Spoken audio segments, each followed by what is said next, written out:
So hello guys, welcome back to my channel. तो आज हमारा डे 57 हो गया और आज हम कवर करने वाले हैं कि हम क्राउड ऑपरेशन में हमने इससे पहले जो है इमेज को कैसे स्टोर करना है, कैसे अपडेट करना है, उसको हमने नहीं देखा था। तो आज हमारा टारगेट ये होगा कि हम जो इमेज के यूज करके जो हम कैसे इमेज को डेटाबेस में हम यानी टेबल में हम स्टोर कराते हैं और जो है हम जो अपने प्रोजेक्ट के अंदर कैसे इमेज सेव होता है। आज का हमारा क्राउड होगा, उसमें हम इमेज को भी हम देखेंगे कि इमेज के अकॉर्डिंग हम कैसे जो क्राउड करते हैं। इमेज के लिए आपको जो 3 लाइन का एक्स्ट्रा कोड लिखना पड़ता है, बस वही है। तो हम चलते हैं स्क्रीन की तरफ और आज हम जो है इस वीडियो में देखने वाले इमेज क्या है, साथ साथ हम कैसे क्राउड करते हैं, ये हमारा क्राउड का फाइनल वीडियो होगा। तो चलते हैं स्क्रीन की तरफ और देखते हैं।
तो सबसे पहले तो हमें क्या करना होगा, अपने टेबल में जो है हमें इमेज का कॉलम ऐड करना होगा, क्योंकि हमने इससे पहले जो हम टेबल में माइग्रेट किए थे तो हमारे पास जो है इमेज का कॉलम नहीं था।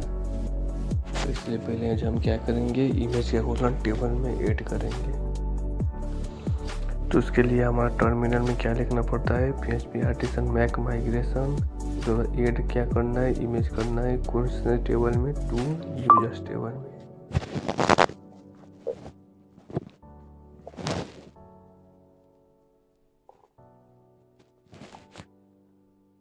तो ये टर्मिनल आपको कमांड याद करके रखना है, ये कमांड थोड़ा इम्पोर्टेंट है, क्योंकि अब जो जब भी कोई टेबल में कॉलम ऐड करना मिस कर देंगे तो उस वक्त ये कमांड आपको हेल्प करेगा। इसलिए ये कमांड भी इम्पोर्टेंट है, इसको अपने माइंड में सेट कर सकते हैं। जब भी कोई नया कॉलम ऐड करना होगा किसी टेबल में तो उस वक्त हम यही टर्मिनल हिट करते हैं। तो यहाँ से हमारा कोई टेबल में एग्जिस्टिंग टेबल आ जाता है और उस टेबल के अंदर में क्या ऐड करना है, तो उस कॉलम का हमें नाम देना होता है। जैसे कि हमें क्या करना है, अभी एक इमेज ऐड करना है, इमेज नाम से हमने रख दिया। और एक बात आप याद रखें, जब भी कोई भी कॉलम ऐड करे तो उसको प्रीफर ज़्यादा ये करे कि उसको नॉलेबल रखे, ताकि बाद में कोई डाटा उसमें ना जाए, स्टोर ना करना हो तो कोई एरर ना आए, जैसे कि डिफ़ॉल्ट वैल्यू कोई ना मांगे। इसलिए मैंने इमेज को भी नॉलेबल ही रखा। और उसके बाद ऐड करने के बाद सिंपली हमें क्या करना है, तो उसको माइग्रेट कर देना है।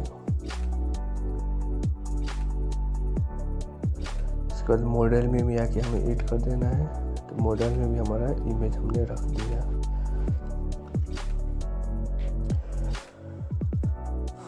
तो अब हम आ गए कंट्रोलर में। तो पहले तो हम रन कर देते हैं।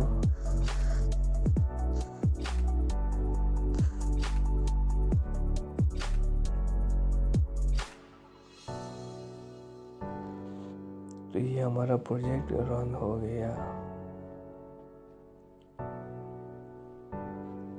तो यहाँ मैंने एक चीज़ नोटिस किया, देखिए मेरा यूज़र जो था वो हट गया है, यानी मेरा राउट ही रिमूव हो गया है। यहाँ वेब में आके देखा तो लो, यहाँ से मेरा जो पुराना जितना भी राउट थे सारा राउट हट गया है। क्यों हट गया है? तो आप कुछ याद करिए कि हमने जो ब्रिज का पैकेज इंस्टॉल किया था लॉगिन सिस्टम के लिए, तो ये ब्रिज का पैकेज इंस्टॉल हुआ है, तो ये इसने क्या किया है, हमारा पुराना राउट को इसने रिमूव कर दिया है।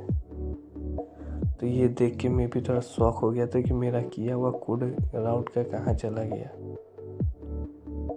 तो इसलिए जब भी आप कोई भी पैकेज इंस्टॉल करें, जैसे लॉगिन सिस्टम का कोई भी पैकेज इंस्टॉल करें, तो पहले ही प्रोजेक्ट इंस्टॉल करते ही करना होगा।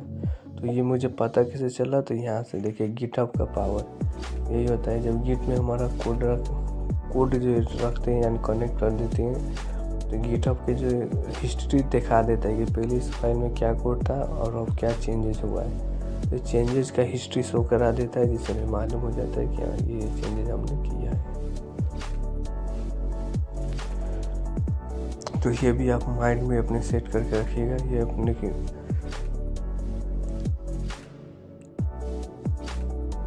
तो जब हम ब्रिज कोई पैकेज इंस्टॉल करते हैं तो ये क्या कर देता है, मेरा राउट को हटा देता है। तो इसलिए जो है मेरा कोई जब भी ब्रिज पैकेज इंस्टॉल करे तो स्टार्टिंग में ही आपको इंस्टॉल कर देना है। जब भी कोई प्रोजेक्ट क्रिएट करते ही इंस्टॉल कर देना है, उसके बाद हमें राउट बनाना है। तो अब हम चल जाते हैं अपने पुराने कोड में। तो ये हमारा पुराना फ्लो है क्लाउड का। अब हमें यहाँ एक इमेज कॉलम ऐड करना है। तो हम फॉर्म में आ जाते हैं और यहाँ एक हमें इमेज रखना है।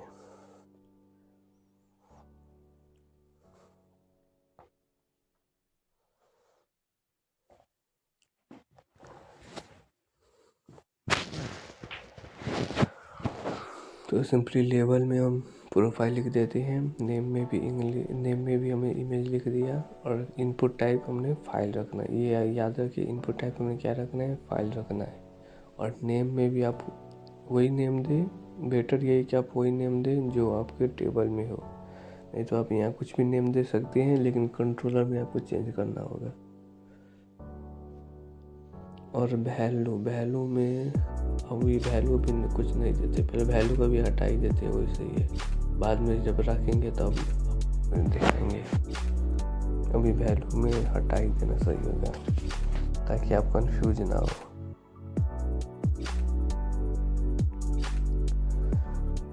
तो वैल्यू अभी हम खाली छोड़ देते हैं, बाद में हम बताएंगे वैल्यू किस लिए चाहिए। एडिट के लिए हमें वैल्यू चाहिए।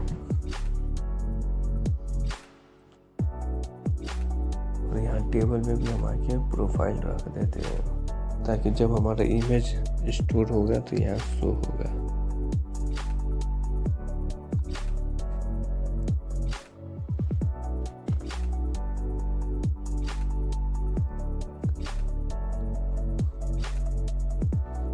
तो ऐसे ही आपको कंडीशन लगा रहे, इफ कंडीशन आप बहुत टाइम में अपनी यूज करना है। ये क्या कर देता है, ये हमें एरर से बचा देता है। अगर हमारे टेबल में इस कॉलम में अगर डाटा नहीं होता तो अनडिफाइंड वेरिएबल बोल के एरर आ जाता है, या तो नॉल डाटा है बोल के एरर आ जाता है। लेकिन जब इफ कंडीशन लगा देंगे तो वो एरर नहीं आएगा। डाटा नहीं होगा तो नहीं शो होगा तभी शो होगा। तो ऐसे केस में आप इफ कंडीशन लगाए, या तो आप जो है टर्नरी ऑपरेटर आता है, टर्नरी ऑपरेटर का भी यूज कर सकते हैं, जिसको हम बाद में करेंगे एडिट पेज में।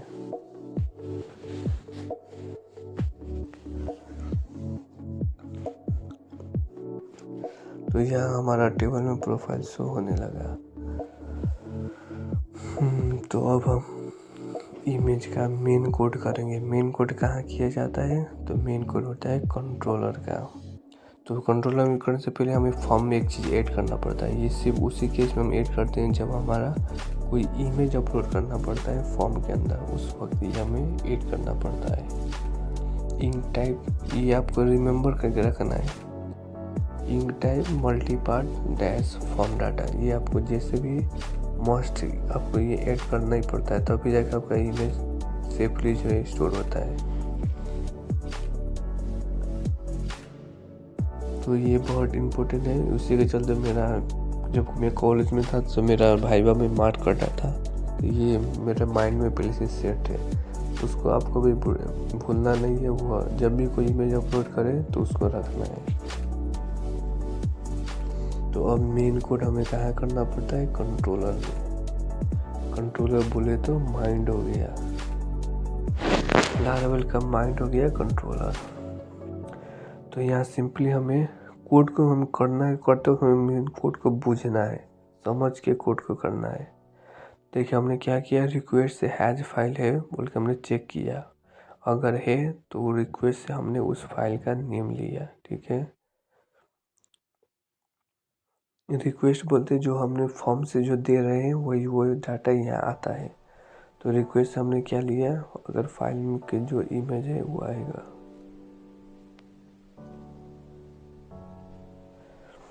उसके बाद हमने एक वेरिएबल बनाया इमेज नेम का।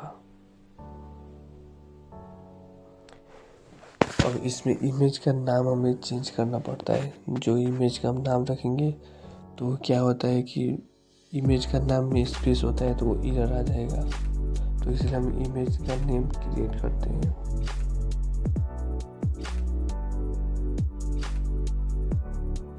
और वो हमें जो डॉट डॉट यूज किया वो कन्केट करने के लिए, जोड़ने के लिए, टाइम को जोड़ के प्लस उस इमेज का एक ओरिजिनल एक्सटेंशन क्रिएट करेगा।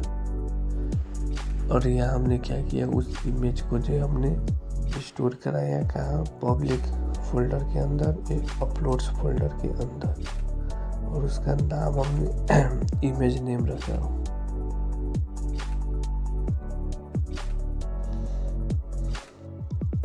और सिंपली यहाँ डाटा में हमने उस इमेज का नाम रखा है जो हमारे टेबल में है, और उस टेबल में हमने ये इमेज का नाम भी रख दिया।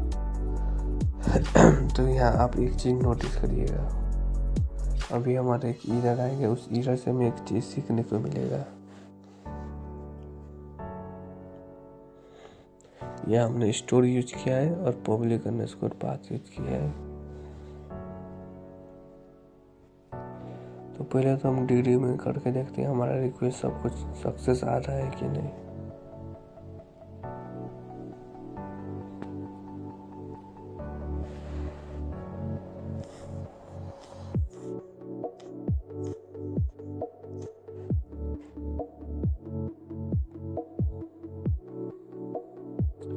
तो यहाँ हमारा रिक्वेस्ट में सब कुछ करेक्ट आया है। इमेज का भी देखिए, इमेज का भी नाम आ गया है जेपीजी, image.jpg, यानी सब कुछ सही है। अब हम इस डेटी को हटाएंगे तब एक एरर आएगा, उस एरर से आपको एक आइडिया पता होगा। तो यहाँ देखिए हमारा एरर आ गया, क्या एरर आया, does not have a configure driver. तो इसीलिए हमें एरर को समझना पड़ता है, एरर किस लिए आया। तो सिंपली आपको देखिए, आपको एरर से मालूम हो रहा होगा does not have a configure driver. और हमने यहाँ क्या रखा, स्टोर लिखा है, जबकि हमें वहाँ मूव रखना चाहिए कि उस पाथ में, यानी अपलोड फोल्डर के अंदर जब हमारा इमेज को मूव करना था।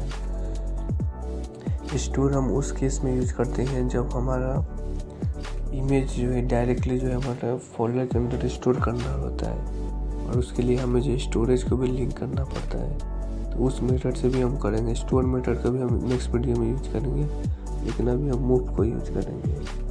और स्टोर मेथड को यूज करने से हमारा कोड का लेंथ भी कम हो जाता है, शॉर्टकट भी देता है स्टोर।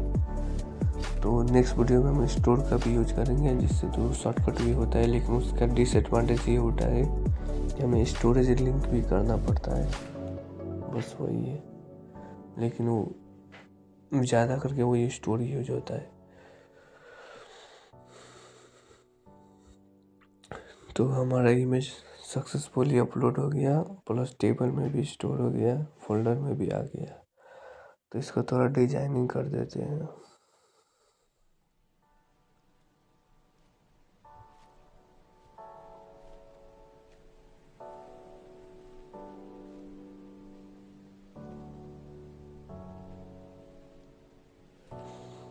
तो अब हम चेक करते हैं हमारा इमेज आया है कि नहीं पब्लिक फोल्डर के अंदर।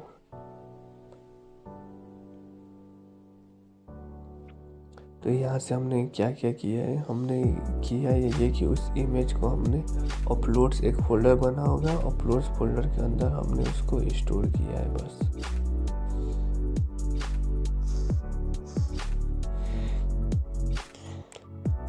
यह हमारा ब्रैकेट मिसिंग था, लेकिन ये बड़ा एरर नहीं था, ये नॉर्मल एरर है।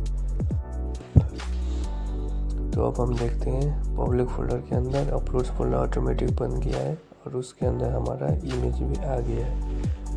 तो ये देखिए इससे हमारा इमेज स्टोर होता है। अब हम डाटाबेस में भी चेक करते हैं। तो डाटाबेस के अंदर हमारा क्या है, न्यू होगा।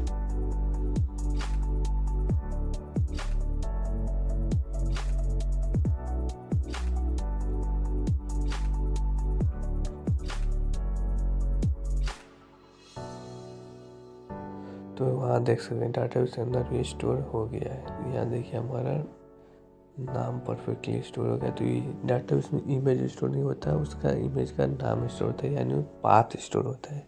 हमारा इमेज किस पाथ में है, तो देखिए मैं वही पाथ को यूज करके मैं कैसे इमेज को लाता हूँ अपलोड फोल्डर के अंदर। ये पाथ, ये देखिए हमारा इमेज आ गया भया यूआरएल के अकॉर्डिंग हमने इमेज को ला दिया।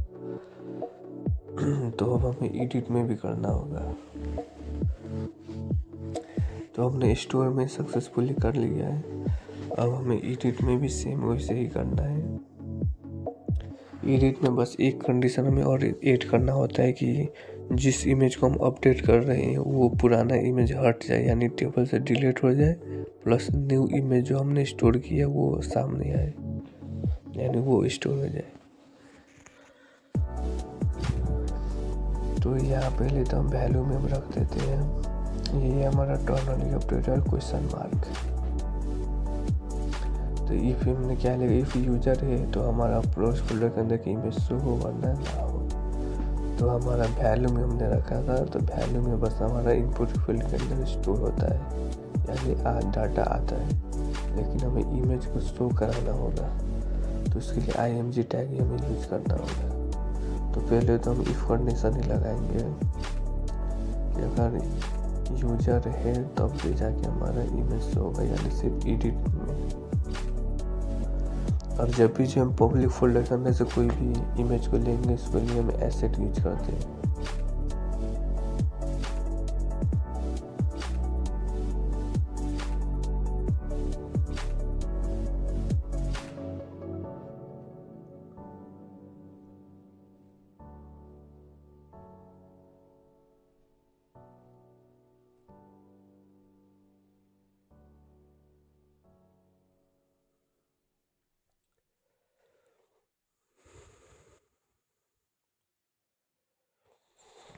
अब यहाँ से एक डिज़ाइन भी कर सकते हैं डेव टूल के अकॉर्डिंग।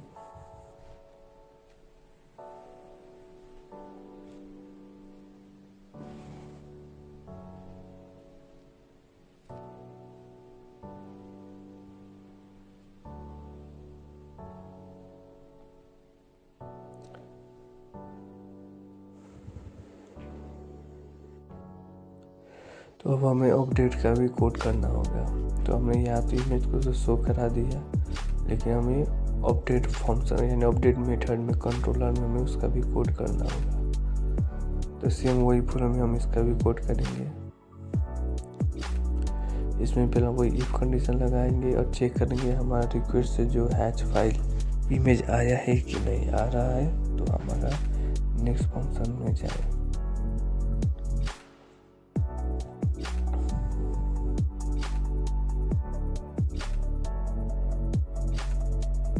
तो एक ये कंडीशन हमें ऐड करना पड़ता है कि इफ़ हमारे टेबल में ऑलरेडी वो इमेज है या फिर वो फाइल एग्जिस्ट करता है। दो कंडीशन यहाँ हम चेक कर रहे हैं, एक तो उस फोल्डर की इस टेबल के अंदर इमेज है, एक ये कंडीशन हो गया। दूसरा वो फाइल एग्जिस्ट करता है कि नहीं पब्लिक पाथ के अंदर। तो यहाँ हम दो कंडीशन लगा के इसको पहले हम चेक कर रहे हैं। अब ये अगर ये होता है, इफ कंडीशन का मतलब क्या होता है, होता है तो होगा, नहीं होता है तो नहीं होगा, बैक हो जाएगा बैक स्टेटमेंट में। तो जब अगर इमेज है तो हम क्या कर रहे हैं, अनलिंक कर रहे हैं। अनलिंक का मतलब होता है डिलीट, यानी हम इमेज को डिलीट कर रहे हैं।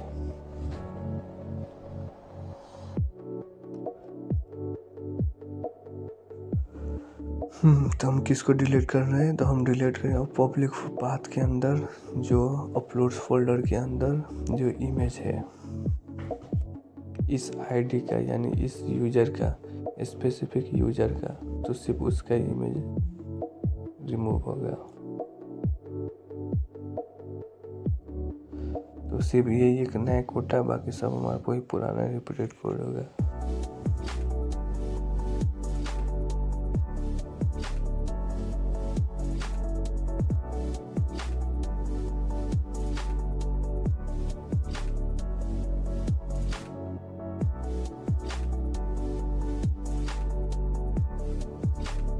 हम यहाँ कंकेट करते हैं टाइम लेके, टाइम को हम जोड़ देते हैं उस इमेज का गेट क्लाइंट ओरिजिनल एक्सटेंशन बोल के।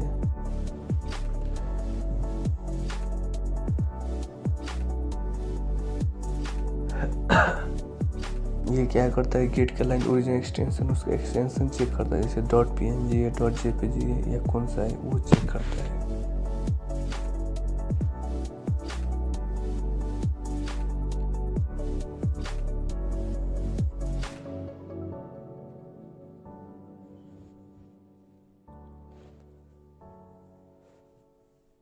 तो हमने ये डाटा का जो वेरिएबल बनाया, तो हमें उधर भी हमें डाटा ही वेरिएबल बनाना होगा।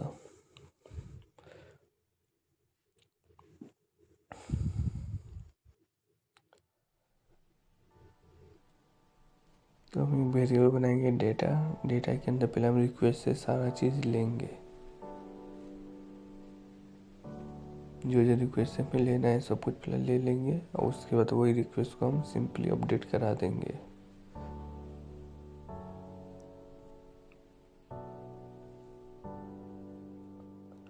याद रखना, जब भी कोई भी टेबल का काम हो, स्टोर क्रिएट अपडेट का, तो कमिट के ऊपर रखना है। तो ये भी हमारा कोड परफेक्ट हो गया।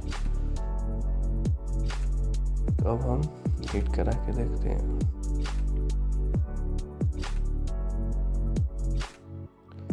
यहाँ से मैंने इमेज अपलोड किया, मेरा पासवर्ड रिक्वायर्ड है, पासवर्ड फिल करना होगा।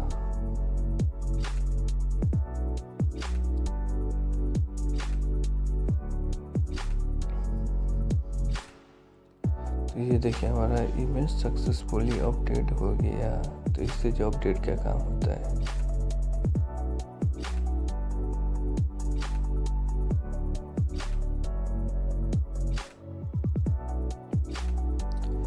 तो यहाँ से हमने एडिट में भी आके और भी डाटा एडिट कर दिए।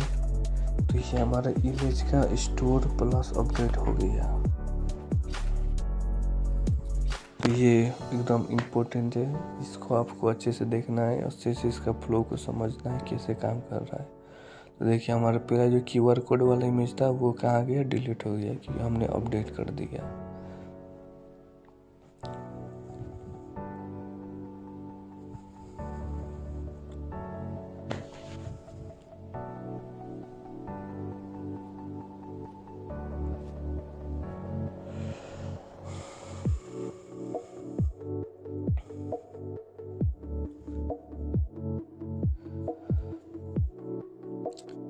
तो हमने फाइनली इसको भी कवर कर लिया। अब हम क्या करेंगे, अब हम एक डिलीट मेथड बाकी है, डिलीट को भी देख के और इसको रफा दफा करते हैं, ख़त्म कर देते हैं।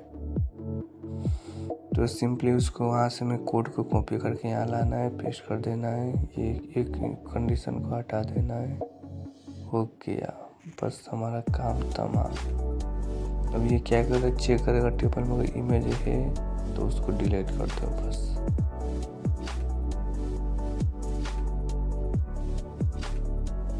तो अभी हमारे पास 3 इमेज है। अब हम डिलीट कर करके चेक करेंगे। इस पांडा को डिलीट करता हूँ, ये पांडा हुआ डिलीट। तो यहाँ से हम आके देखेंगे पांडा हमारा चला गया, ठीक है। फिर मैं अपने फ्रेंड का फ़ोटो डिलीट करता हूँ। ये भी गया ख़त्म, इसका भी खेल ख़त्म। तो ये भी डिलीट हो गया। तो ऐसे डिलीट भी काम करता है। तो फाइनली हमने जो है अपना क्राउड ऑपरेशन जो एकदम फाइनल सब कंप्लीट कर दिया। इमेज भी कर लिया, इमेज के साथ साथ जो टेक्स्ट वाले भी चीज़ थे सबको हमने कवर कर लिया है। तो नेक्स्ट वीडियो में हम एक चीज़ को देखने वाले हैं, स्टोर मेथड। जैसे कि हमने मूव फंक्शन का यूज़ किया, अब हम स्टोर फंक्शन का यूज़ करेंगे। तो स्टोर फंक्शन से हमें क्या होगा, एक शॉर्टकट वे मिलेगा। और अभी हमने ये लॉन्ग वे इसलिए कि हमारे माइंड ओपन करने के लिए, ब्रेन बूस्टिंग के लिए। तो इस वीडियो में इतना ही, मिलती है नेक्स्ट वीडियो में।